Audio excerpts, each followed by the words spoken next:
Most of us from northern part of Nigeria. Okay. What our parents show us first is not just our religion or culture. A lot of northerners will not want me exposing this, but they show you the character of being a leader. That's the first thing they show you. A lot of people do not know this, but a typical northerner, the moment their women are pregnant, you see the man of the house try to put his hands on the pregnant wife. They use words like har duniya nadi kai shugaba ne. So they tell the baby before he's even born, you're a leader, you're a god. Hello and welcome to another episode of Wisdom Connect, the platform where we talk about real life issues. Always think about our guiding principle. On this platform, we're very intentional and coming to the best version of ourselves. So join us, because I can assure you that we accept everybody here. It doesn't matter where you're from, what you are, your tribe, your religion, you're accepted in this platform. So we believe that learning is a continuous thing and everybody has an atom of wisdom to give. So we want to listen to you. So today we're having a very interesting conversation.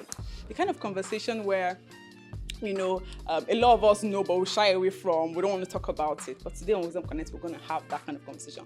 But I will introduce my guests. But no, they will introduce themselves, but then they will tell you where they are, what region of Nigeria they are from. That's a better way to go about it than me introducing them to you. Are we good? Okay, guys. So today's conversation is one, like I said, many of us have felt, but few of us have truly sat down to unpack. Right? We are talking about our differences as Nigerians, our tribes, our histories, our experiences, and how those differences can either divide or strengthen us. This is not a debate. It is not a blame game. And this is definitely not a space for superiority. It's a space for listening, learning, and humanizing each other. Because before tribes, we are people. And before labels, we are stories. So, like we said, today's topic is about our differences, our strengths. So before we go ahead, I'd like to introduce my guest to you. On my right, my first guest by my right. So please introduce yourself, your name and where you represent. My name is Oloronimbe Adeoye Popola. I represent the Yoruba tribe in the southwestern region of Nigeria. Thank you so much, sir. Welcome on the show. And then our next guest is... My name is Amanda Chinelu Nwoye, and I'm from Anambra State, so obviously I represent the Igbos. Interested. Thank you so much. But I know her as Sweetness, so I'll call her Sweetness. Thank you, Sweetness, for coming on the show. Thank you. And to my left, your name, sir, and where you represent. Okay, so my name is Emmanuel. Okay. But I'm widely known as Aboki. Punky Aboki. Interesting. And so that from the name you already know that I represent the northern part of Nigeria. The northern part of Nigeria. Amazing. I believe there's going to be a very interesting conversation, really, right? So we're going to go into it quickly. For many of us, our first identity wasn't just given to us, it wasn't just like, oh, you're a Nigerian, right? Some of us, our first identity was our tribe. How about you? What was your first identity? What did you know first when you came to this world? That I talk too much. Okay, first, before we go into that, because I was thinking about it. You know how once you're born, the first thing your parents are teaching you, like you should know, sometimes for me, it was my religion. Oh, you're Christian. But for some of us, it's our tribe. Was it your tribe for you, Mr. Nimbe? Tribe, culture. Okay. Those are like the first things that you learned growing up before you even knew that you were Nigerian. Exactly. Interesting. Was that what it was for you? Coincidentally, it's different. Okay. And I think it's like that for most of us from northern part of Nigeria. Okay. What our parents show us first is not just our religion or culture. It's about morality, what is right and what is wrong. That's the first thing they show you. And there's a lot of northerners will not want me exposing this, but they show you the character of being a leader. That's the first thing they show you. So as early as an infant, or a toddler. No, okay, as early as a fetus. No, I'm serious. Oh my God. Okay, so a lot of people do not know this, but a typical northerner, the moment their women are pregnant, so most times they come around in the evening, right? Or most times in the morning before they go to the Al-Wala, for those that are Muslims, right? Or some of us who are Christians, before they go out, you see the man of the house try to put his hands on the pregnant wife, and you could translate this because I know you haven't understood it to Hausa. They use words like har duniya nadi kai shugaba ne. You understand? From the fetus. Oh my God. So they tell the baby before he's even born, you're a leader, you're a god, they say things like that too. So I don't want to be ahead of myself, but I remember sometimes when I grew up in the North, right? And part of the history or something they were teaching us when you were learning Hausa and all of that, they'll tell you that, is it Usman Danford, I'm not sure that, it was as if the British, I don't know if I'm right, please correct me if I'm wrong, but like they made them feel like they are leaders. Like from the very, so that's why they always come up and be like, we are supposed to rule because we are leaders. Let me second that because thank God you say if you're wrong.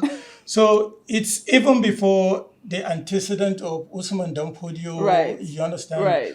Originally, is a culture that goes deep into the Northerners. Very deep. We'll come back to this. This is already getting really intense already. I don't even know how this is going to be. But really, I was going to ask you a question. What's one thing that your tribe has taught you, right, directly or indirectly, about other tribes who are growing up? Like, for instance, and what we have here is the Hausa, Igbo, and Yoruba, right? Because that's really where, when you think about Nigeria, that's the first thing. Wazobia and all of that, our major languages and all of that, right? Even though I have a mixture of both. My dad is Igbo, so I'm Igbo. My mom is from Benue, so I have the middle belt part of it. And then I grew up in the north, so it's a bit and then I went to school. In Ondo State and all of that. So I have a mixture of, all of that. However, what would you say your tribe has taught you about other tribes indirectly or directly whilst growing up? Okay, so I grew up like fortunately what Punky said, right, is what those were the first things. What was wrong, what was right. Right. Those were the first things. Discipline was more of it. So, and then I grew up in the core of Igbo land. I grew up in Onitsha. Right. So, and then my parents were together, teacher, engineer, going to work and all of that. Right. So, I think that honestly, up until like secondary school or maybe after, we really didn't have any reason to meddle with other tribes. So you didn't have I didn't have a preconceived notion of other tribes. Of other tribes. Interesting. In fact, as a matter of fact, except for the Hausas, who we had around us, like everywhere. Selling stuff. You know, Right. and my first Hausa person, I grew up knowing that we were calling someone Smiler. And then get to find out that it was Ismaila. But for me, it was Smiler, like smiling and Smiler. Right? So it was Ismaila. So, but Ismaila was like one of the kindest persons. And that was like how we get. And my mom would say, my dad would say that Hausa people are very, what's it called now? They are honest. Honest, okay. That they are honest people. Right. So if you say, your change is not complete, where did you go and buy? Because if it is Smiler's place, Smiler must give you the correct change. Right. And I'm like, okay, no, it wasn't Smiler's place. Hey, I knew it. Because if it's Smiler must give you correct change. So that was just the only, that outside people were honest, that they would never cheat you. Yeah. That was the I only really like thing that you're saying this is a major part to highlight, because even here in Lagos, when you want to buy some stuff, and if I go to a Hausa man, I think I'm being ahead of myself, but let me just go ahead. And then I speak the language. Once I just open my mouth and speak, that's it. That's it. Yeah. It just closes the whole thing. And then you can be sure that this person will be honest to you, right? But like that. So Mr. Nimbe, what's one thing you learned about other tribe, directly or indirectly, growing up? You see, as a Yoruba man, right, and who was raised in a more cultural and traditional home. Okay. Apart from being a Yoruba man, by virtue of the fact that I'm a Yoruba man, I'm also a cultural person, a traditional person. I'm a Babalawo. Oh, like a modernized Babalawo or proper Babalawo? I'm a core Babalawo. Oh, interesting. Yeah, okay. That's my spiritual obligation. Oh, okay. Yeah, so, and I also have my profession as well. Okay. You understand? So that's, what Ifa teaches is humanity. Okay. Ifa does not believe in the concept of preferential notion over any tribe, race, or whatnot. Okay. For as long as you are human beings, Ifa makes us understand that what Olodumare created is humanity, irregardless of tribe, race, culture, whatever it is you're from. For as long as you are human beings, every other thing, every other, label is a product of human mind.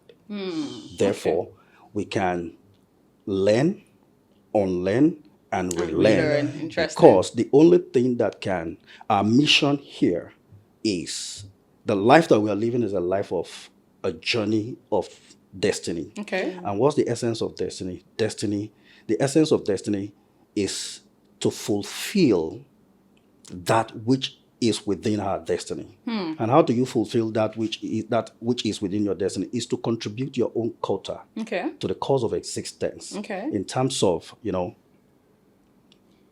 truthfulness, honesty, justice, balance, and all of these other virtues. You understand? Patience, particularly. So regardless of, that's why in a typical Yoruba home, you will see Yorubas are one of the tribes that believes in, preferential treatment to strangers.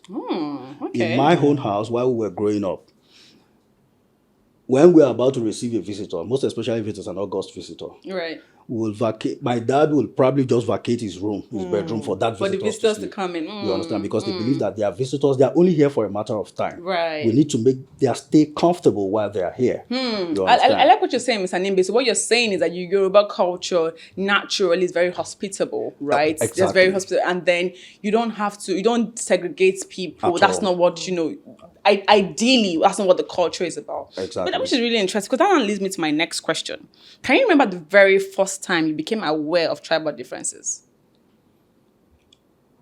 To be very honest, I think that's probably when I was growing up. Okay. And my first exposure to tribal differences is during political, Right. Like when it's time for campaign and they have to go for... Right. So that was when... And then when we start going to, in school as well, Igbos, Yorubas, and we understand that you are speaking different languages. Right. You speak vernacular, I speak Yoruba, that's vernacular. If you speak Igbo, that's vernacular. If you speak Hausa, that's vernacular. Right. That's when it all started. Interesting. And start probing further. What's the Interesting. Because I was thinking about the same question. If I bring a question to you, because I told you, growing up, I grew up in a church, right? Or I won't say in a church, but I grew up in a church home. When you go to church, it wasn't like your life is a triangle life. It's like church, home, school, that's it.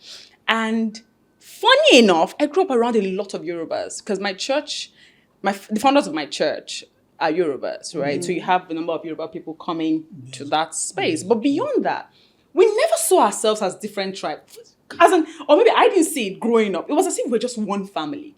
It didn't even matter that some were Igbos, some were Yorubas, and of course I grew up in the north, so already. It was later into, when riots were happening and all of that. And even the riots wasn't really about the tribe, it was about the religion. You know what I mean? So it was later on, I understand that Yorubas are this, or Igbos are this, or Hausas are this. But ideally, when I grew up, it was just more like, we're all one big family, because that's what I saw growing up until, like you said, when you're in school, and then my best friends were Hausas. Like, it was, because that's where they were, right? So, but yeah, really, for you, I was going to ask you, at what point did you realize that there are different tribes, or we have different tribes in Nigeria? I think it's almost the same time with you. Okay. That riot, was it 93? Okay. That was when That's not when I noticed. Go ahead. So for me, basically... How old was I then? Don't mind me, but I'm saying, virtually if you grow in the north, for some of us who grew, exactly what she described is our reality. Right. We didn't know that one person was Igbo, Hausa, Yoruba. No, because like I still say till tomorrow, major cities in the north like Kano, Kaduna, Abuja. Of course, Abuja is not enough anyway, but as well, some of those northern states, if you check, we are almost like Lagos and Port Harcourt. We really do not know the difference. You're Igbo, you're Yoruba. Yeah, no, we all grew together. You know what you just said? Sorry to butt in. It was later on I found out that Hausas, Kano Hausa, I from Katsina Hausa. I didn't even know there was a difference. I was just like, everything is the same. I'm trying so hard to dodge that topic of Bonzabokwe and Hausa. People from the south always ask that question every time. That if you guys are so united, how come there's a legitimate Hausa and there's an illegitimate Hausa. Exactly. But I think in the course of our discussion today, I'll raise on that to clarify the because it's the same with every region as a matter of fact. Actually, I agree with that. So don't get surprised when I said Kaduna, Abuja, Niger are not Hausa. I'm sorry, are not rather, but of course we are together. So like I was saying earlier on, that riot in I think it was 93. I don't remember clearly, but I think 93. That was the first time I knew the difference between the ethnic nationalities in Nigeria. And I remember, because you also know that neighborhood where I grew in, we didn't know the difference. Because apparently even while the riot was going around, it was even we, the Hausas, that were protecting the Igbos and the Yorubas in that neighborhood. Right. So there's no way that somebody was fasting and saying, oh, bring us the Igbos and the Yorubas here. Right. And we are saying, no, those guys are brothers. We sleep in their houses, we eat. You know the way the neighborhood, we eat in their houses. Yeah. For example, like I forget, I sleep in Samson's house for like this. I went to Bolaji's house, I sleep there. Your parents not look for you? They know that is where I am. Okay. Bolaji will come to my house and sleep for like 2 days. Right. Mommy Kunle will come and say, is Bolaji here? I say, what's the role? There's no problem. Okay, hold on. Okay, that's just crazy. But interesting. So I like that we're saying this, because it means that there was a time in Nigeria that we're all united and we're not scared. We still are. Okay, we'll go back to that. We'll get back to that. Oh my goodness, guys. I know it's been so intense and so much learning. I hope you're learning as much as I am learning in the studio, right? It's been such an amazing conversation with the guests in the studio. But wait, before we go ahead, don't forget to like, subscribe, and share. Also, drop your comments down in the comment section so that we can hear from you. Tell us what stereotype you're unlearning. Tell us things that we said that ignited something, whatever the case may be, write in the comment section. And now, let's go back to the conversation and see how that goes. So, Maria, really, was tribe something celebrated in your home, or was it something you were taught to be cautious of?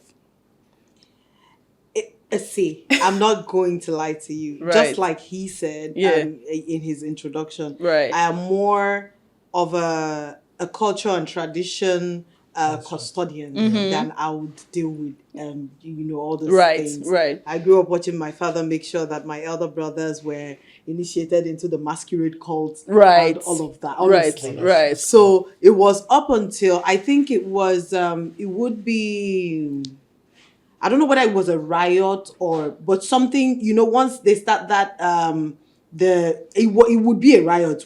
Something in the north? In the north, riot. They say they are killing. They are killing Igbos and all of that. You don't even know if it's Igbos that they are killing or it's Christians.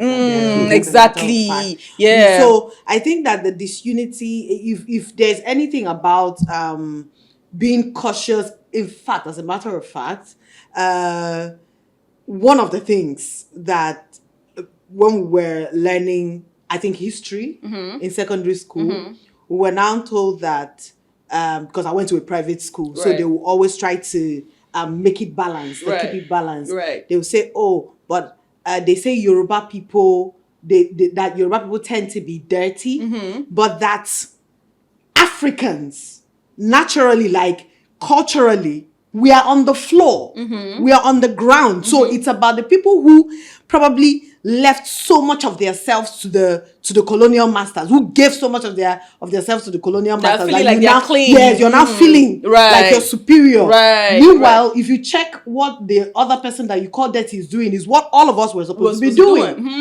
You get. So it's always that there's always been very much fairness and balance until you start talking about what they did. My parents will now say, what they did to us during the war. You get. And then you now start, that was after secondary school. You will now start reading magazines about Ojukwu and now start I'm going to come back to that. Like, at this point, you're like, because I didn't grow up like that. So at this point now, as a young, you're not even an adult yet, because I left secondary school like 15, 16. Right. So at this point, I'm like, okay, what's going on here? Right. Like, right. what's going on? Something happened.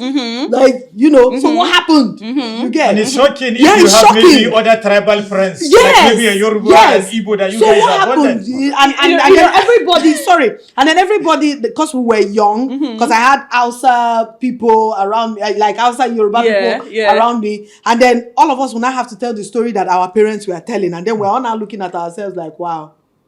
Okay, so interesting. Oh my god. I like that you went into that, because we're going to get into that, because really, like we said, our topic today is our differences are strength, right? We want to know what really is our differences, and then can that differences really be our strength, or can it actually divide us, right? We'll get into that. But if you're watching us right now, type in the comment section, what's the first stereotype you heard about another tribe? She said that they said Yorubas are dirty. I heard that too. I won't even lie to you. I heard that it's terrible, but just tell me, write down in the comment section, and then I would be there to watch. So guys, let's go ahead.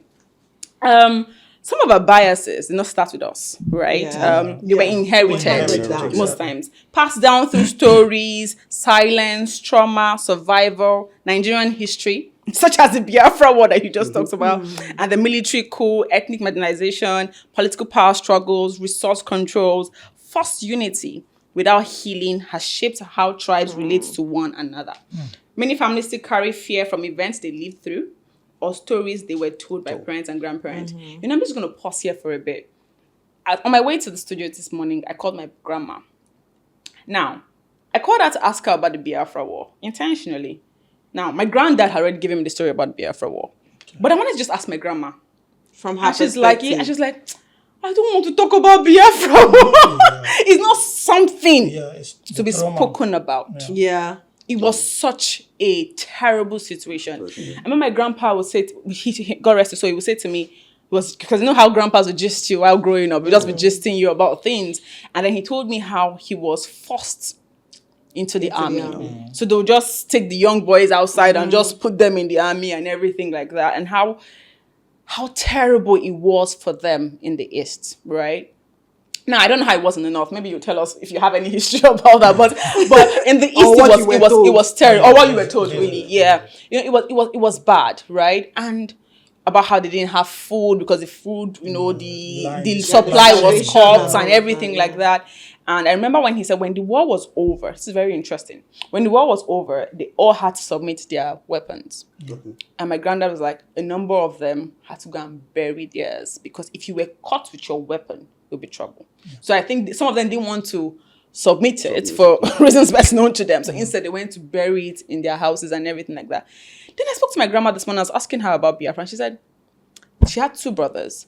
She and her mom, that's my great grandma, they were hiding them just so that they will not, because they were taking any young boy and just put you in the army. It was like they were learning on the job. Learning on the job. So they had to hide them, and then got to a point they couldn't hide them anymore. They now took them to one village. So she was like Mbise is where they took them to, right? So they were hidden in Mbise and everything. So her mom, that's my great grandma, gave them food stuff and everything to go and try to give to them. Anyways, the story is just crazy. But there's something she said which was very funny. They couldn't get salt.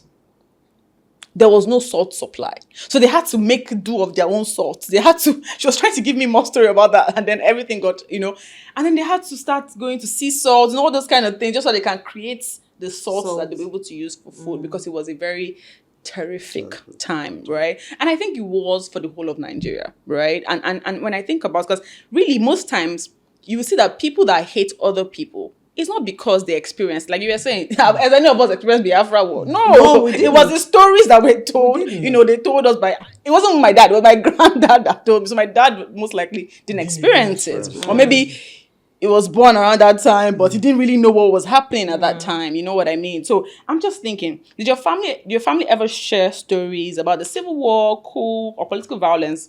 How did that story shape your perception of other tribes?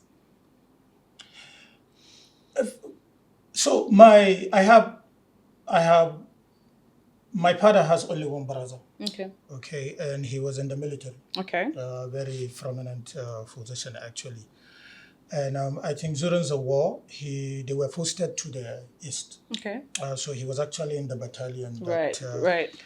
So, and I hope this doesn't put in my family in trouble, actually. But my uncle told me, even though he refused to go in details, and later I had to hear from my father that throughout the war, my dad and my uncle kept harboring a lot of the Easterners in their house.